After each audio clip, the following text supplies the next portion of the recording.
Jake Morrison had 3 bullets left in his gun, and nowhere to run when he heard the scream from the river below. He was crouched behind a boulder on Devil's Ridge, with Sheriff Coleman's posse closing in from 3 directions. The smart thing would have been to ignore that scream and focus on staying alive.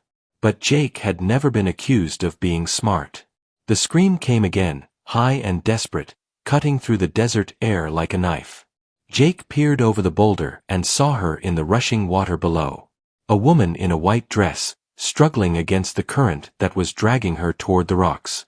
She was maybe 100 yards downstream, and the river was moving fast from the spring melt. Jake cursed under his breath. He had stolen a horse, not murdered a saint.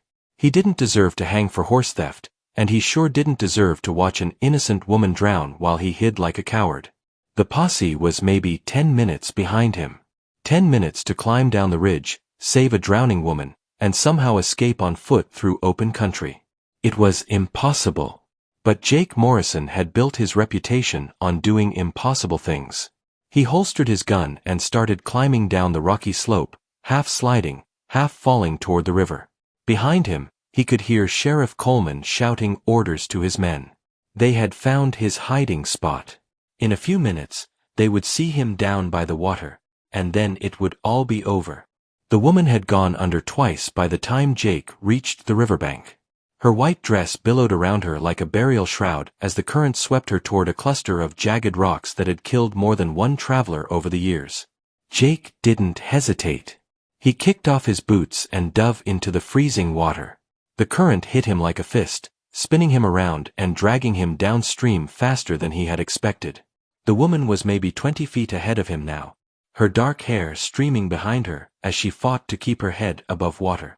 Jake swam harder than he had ever swum in his life, his lungs burning as the cold water numbed his muscles. He caught her just as she smashed into the first rock. The impact nearly knocked them both unconscious, but Jake managed to wrap his arm around her waist and pull her against the rock face. She was coughing up river water, her lips blue with cold, but she was alive. "Hold on to me," Jake gasped, looking around desperately for a way to shore. The current was too strong to swim against, but maybe 50 yards downstream the river curved around a sandbar. If they could reach it without hitting more rocks. "I can't," the woman whispered, her strength failing. "Leave me." "Like hell," Jake replied, and pushed off from the rock with both feet. They tumbled downstream together, Jake fighting to keep both their heads above water while the river tried to dash them against every boulder in its path. His shoulders scraped against submerged rocks, his knees slammed into something hard, but he held on to the woman like she was his salvation instead of his doom. When they finally washed up on the sandbar, Jake dragged her onto the muddy shore and collapsed beside her. She was unconscious but breathing. Her white dress was torn and muddy, and there was a cut on her forehead, but she was alive. That was when Jake got his first good look at her face and realized he had just risked his life to save the one person in the territory who would definitely see him hanged. She was Rebecca Coleman, the sheriff's daughter. Jake stared at Rebecca's unconscious face and felt his stomach drop. He had seen her from a distance at church socials and town gatherings, always surrounded by respectable folks who wouldn't give an outlaw like him a second glance. She was prettier up close, with delicate features and skin that had never seen a day of hard labor. She was also the daughter of the man who had been hunting him for 3 months. From up on the ridge, Jake could hear Sheriff Coleman's voice getting closer. "Spread out. He can't have gotten far on foot." The posse would reach the river in minutes, and when they did, they would find their sheriff's daughter unconscious on a sandbar with the territory's most wanted horse thief. Jake knew what that would look like. A desperate outlaw taking a hostage. It wouldn't matter that he had risked his life to save her. All that would matter was that Rebecca Coleman was unconscious and Jake Morrison was the only other person around. He should run. Leave her on the sandbar where her father would find her and take his chances in the desert on foot. But Jake couldn't bring himself to abandon the woman he had just pulled from the river. She was breathing, but she was still unconscious, and there was no telling what kind of injuries she might have. Rebecca's eyes fluttered open just as the first member of the posse appeared on the ridge above them. She looked confused, disoriented, like someone waking up from a strange dream. "What happened?" she whispered, trying to sit up. "You were drowning," Jake said quietly, keeping one eye on the ridge. "I pulled you out." Rebecca's gaze focused on his face, and Jake saw the moment recognition hit her. Her eyes widened, and she opened her mouth to scream. Jake didn't try to stop her. If she wanted to call for her father, that was her right. But she didn't scream. Instead, she stared at him with an expression he couldn't read. Fear, yes, but something else too. Something that looked almost like gratitude. "You're Jake Morrison," she said finally. "Yes, ma'am. You're the horse thief my father's been chasing." "That's right." She was quiet for a long moment, studying his face like she was trying to solve a puzzle. "You saved my life." Seemed like the right thing to do. From the ridge above, Sheriff Coleman's voice boomed across the canyon. "Rebecca! Rebecca, where are you?" Jake stood up slowly, his hands visible and empty. "You should call out to him. Let him know you're safe." But Rebecca didn't move. She sat on the muddy sandbar in her torn white dress, staring up at Jake with those dark eyes that seemed to see right through him. "Why?" she asked. "Why what? Why did you save me? You could have escaped while my father's men were looking for my body. Instead, you risked capture to pull a stranger from the river." Jake didn't have a good answer for that. He had acted on instinct, the same instinct that had gotten him in trouble his whole life. The instinct to help people who needed helping, even when it cost him everything. "Couldn't just let you drown," he said finally. Sheriff Coleman appeared on the ridge directly above them, and Jake knew his running days were over. The lawman would have a clear shot from up there, and there was nowhere to hide on the sandbar. "Rebecca!" the sheriff shouted when he spotted them. "Get away from him." But Rebecca Coleman did something that surprised everyone, including herself. She stood up slowly, placed herself between Jake and her father's gun, and called up to the ridge. "Don't shoot, Papa. He saved my life." The next 3 days were the strangest of Jake Morrison's life. Instead of hanging from a tree or rotting in a jail cell, he found himself locked in the back room of Doc Henley's office, recovering from his injuries while the town tried to figure out what to do with him. Sheriff Coleman had wanted to arrest him immediately, but Rebecca had insisted on telling the whole story. How she had fallen into the river, how Jake had risked his own escape to save her, how he had pulled her to safety and then made no attempt to use her as a hostage. The doc had backed up her story, pointing out that Jake's injuries were consistent with someone who had fought a river to save a drowning person. Still, Jake was a horse thief, and horse thieves hanged in territory like this. The fact that he had saved the sheriff's daughter might earn him a quick death instead of a slow one, but it wouldn't save his life. On the morning of the 3rd day, Jake was awakened by the sound of horses. Lots of horses. He looked through the barred window and felt his blood turn cold. 12 riders were approaching the town in formation, and Jake recognized the type immediately. Bounty hunters. Professional manhunters who tracked wanted men for the price on their heads. They rode with the confidence of men who had never failed to collect their bounty, and their eyes swept the street like predators looking for prey. But there was something strange about this group. One of them was carrying something white draped across his saddle. As they got closer, Jake realized what it was. A wedding dress. Clean, pressed, and expensive looking, like something a wealthy rancher's son would buy for his bride. Jake's stomach clenched as he recognized the lead rider. Marcus Vance, one of the deadliest bounty hunters in 3 territories. Vance had never brought back a wanted man alive, and he had never failed to collect a bounty. If he was here for Jake, then someone had put up serious money for his capture. The bounty hunters dismounted in front of the sheriff's office, and Jake could hear voices through the thin walls.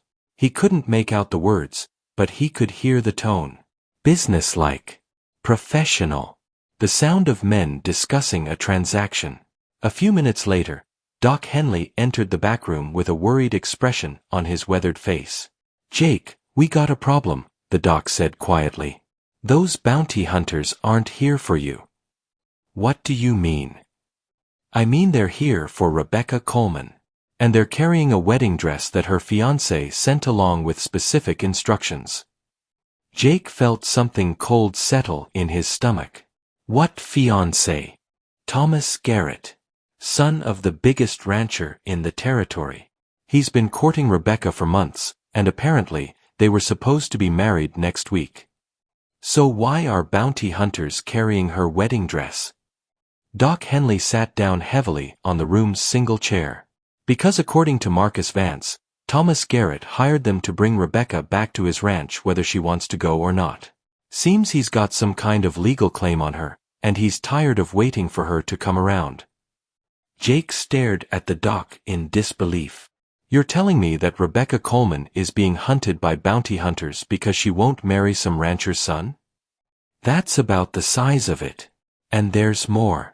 Vance says that Thomas Garrett was very specific about how they should handle anyone who tries to interfere with Rebecca's return to his ranch. What kind of specific? Doc Henley met Jake's eyes with a grim expression. The kind that involves shallow graves and no questions asked. Outside, Jake could hear Sheriff Coleman's voice rising in anger. The conversation was getting heated, and Jake had a feeling that 12 professional killers weren't going to be impressed by one small-town sheriff's authority. Doc, Jake said slowly, I need you to do something for me. What's that? I need you to unlock this door. Doc Henley shook his head. Jake, those men out there will kill you without blinking. You're safer in here. Maybe. But Rebecca Coleman isn't safe anywhere as long as those bounty hunters are in town. And I owe her a debt. You don't owe her anything. You already saved her life. Jake looked through the barred window at the 12 horses tied up in front of the sheriff's office. That's where you're wrong, document. I've been running from the law for months, living like an animal, sleeping in caves and eating whatever I could steal or catch. But 3 days ago, a woman looked at me like I was worth saving. Like I was something more than just a horse thief with a price on his head. He turned back to Doc Henley with a determination the old man had never seen before. Nobody's going to drag Rebecca Coleman anywhere she doesn't want to go. Not while I'm breathing. Jake, this is suicide. You're talking about facing 12 professional killers with 3 bullets in your gun. Jake smiled, and for the first time in months, it was a genuine smile. Doc, I've been dead inside for so long I forgot what it felt like to have something worth dying for. Rebecca Coleman reminded me. Doc Henley stared at Jake for a long moment, then sighed and reached for his keys. I must be getting soft in my old age, he muttered, unlocking the door. But if you're determined to get yourself killed, I suppose you have the right. Jake stepped out of the back room and immediately heard the raised voices from the front of the building. Through the window, he could see Sheriff Coleman facing off with Marcus Vance in the street. The other 11 bounty hunters had spread out in a loose circle, their hands resting casually on their weapons. I don't care what kind of contract you think you have, Sheriff Coleman was saying, his voice tight with controlled anger. My daughter isn't going anywhere with you men. Marcus Vance was a tall, lean man with cold eyes and a reputation for collecting bounties at any cost. He smiled at the sheriff like a snake might smile at a mouse. Sheriff, I understand your paternal concern, but this is a legal matter. Thomas Garrett has a signed betrothal contract with your daughter, and she's in breach of that contract by refusing to honor her commitment. She never signed anything, Sheriff Coleman replied. No, but you did. As her father and legal guardian, you entered into a binding agreement on her behalf. Mr. Garrett has been very patient, but his patience has limits. Jake could see Rebecca through the window of the general store across the street. She was pressed against the glass, her face pale with fear as she watched the confrontation. She knew what those 12 men were capable of, and she knew her father couldn't stop them. Besides, Vance continued, there's the matter of Mr. Garrett's property that was damaged in Miss Coleman's little accident at the river. What property? Vance gestured to one of his men, who unwrapped a bundle from his saddle. Inside was a gold necklace, expensive looking but damaged, with several links broken. This necklace was a family heirloom that Mr. Garrett gave to Miss Coleman as an engagement gift. It was found downstream from where she fell into the river. Mr. Garrett is naturally concerned about how such an accident might have occurred. Sheriff Coleman's face went white. Jake could see the pieces falling into place in the lawman's mind. The expensive necklace damaged in the river. His daughter's mysterious fall. The timing of everything. You're saying Thomas Garrett thinks someone pushed Rebecca into the river? I'm saying Mr. Garrett knows someone pushed her into the river. And he knows who. Vance's cold eyes swept the street until they found the window where Jake was watching. The bounty hunter's smile widened. He also knows who pulled her out. Jake Morrison, wanted for horse theft and now suspected of attempted murder of Thomas Garrett's fiancée. Jake felt the blood drain from his face. It was a setup. The whole thing had been planned from the beginning. Sheriff Coleman spun around to look at the doc's office, his hand moving instinctively to his gun. You're saying Jake Morrison tried to kill my daughter? I'm saying Jake Morrison pushed your daughter into the river, then had a change of heart and pulled her out to make himself look like a hero. Classic outlaw behavior. Create a problem, then solve it to gain trust and sympathy. That's not what happened, Rebecca's voice carried clearly across the street as she stepped out of the general store. Jake Morrison saved my life.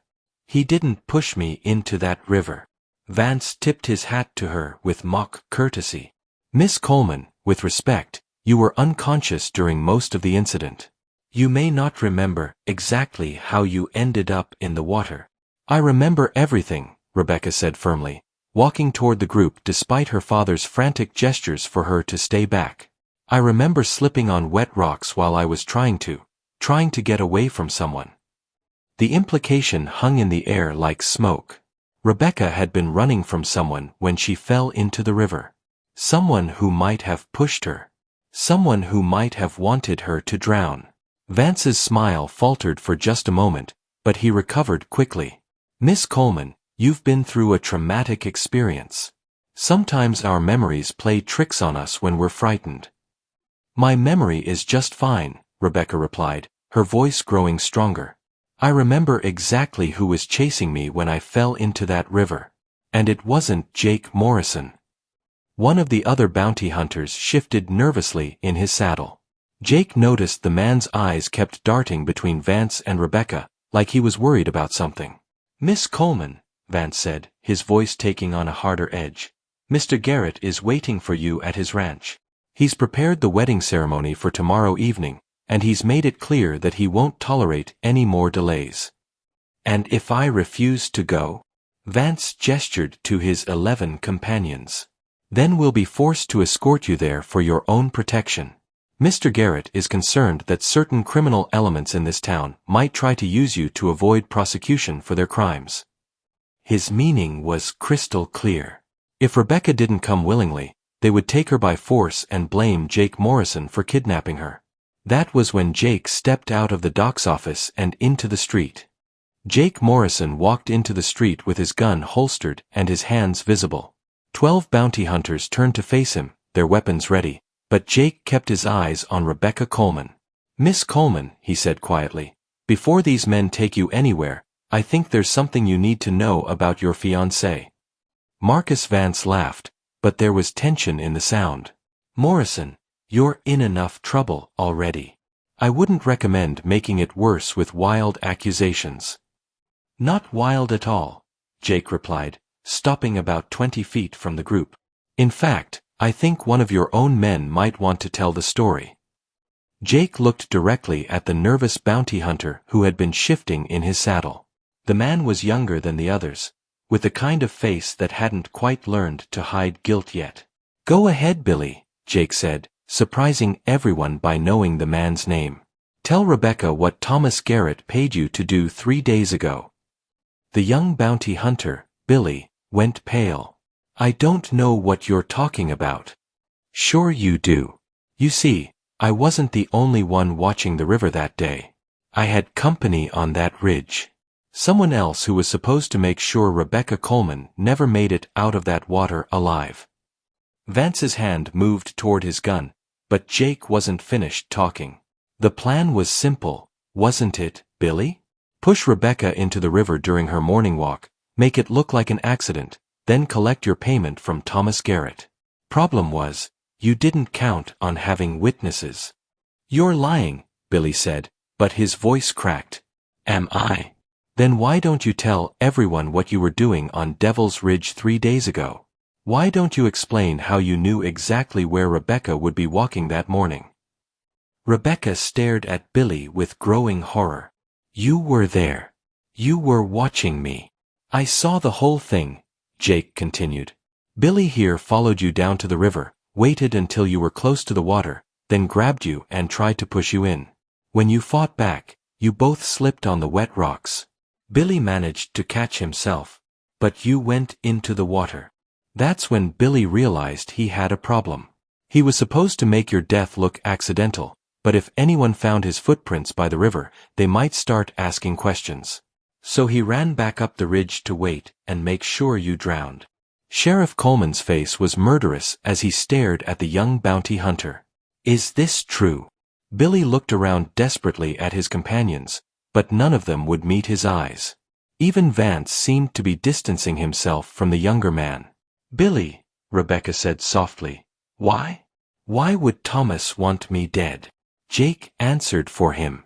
Because you found out something, didn't you?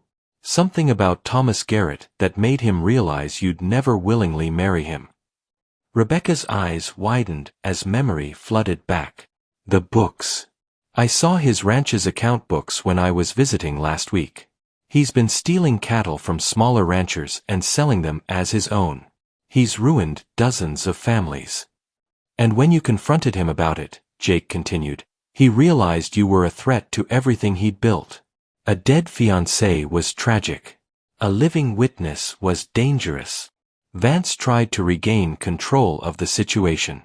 Even if any of this were true, it doesn't change the legal contract. What contract? Rebecca interrupted.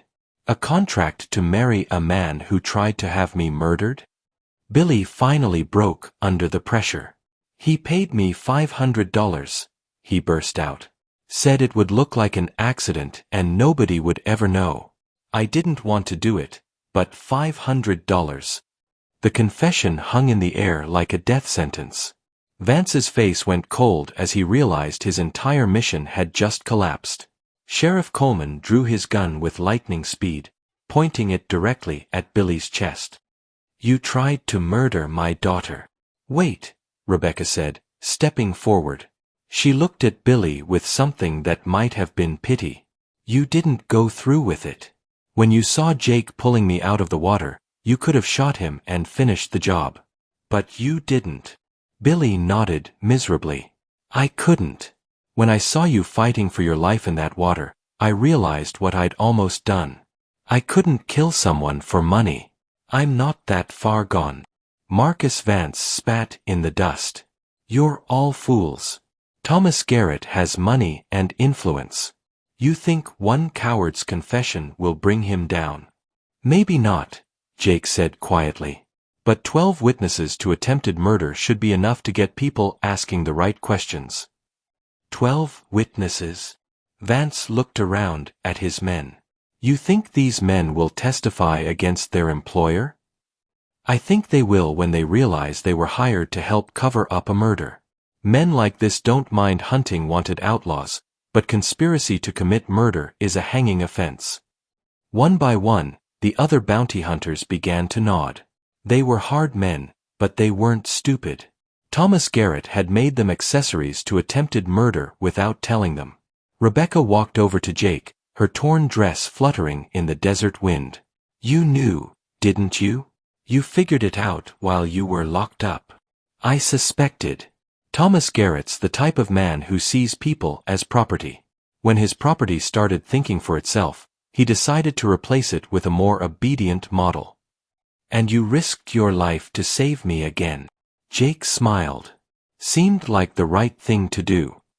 Sheriff Coleman holstered his gun and looked at Jake with new respect.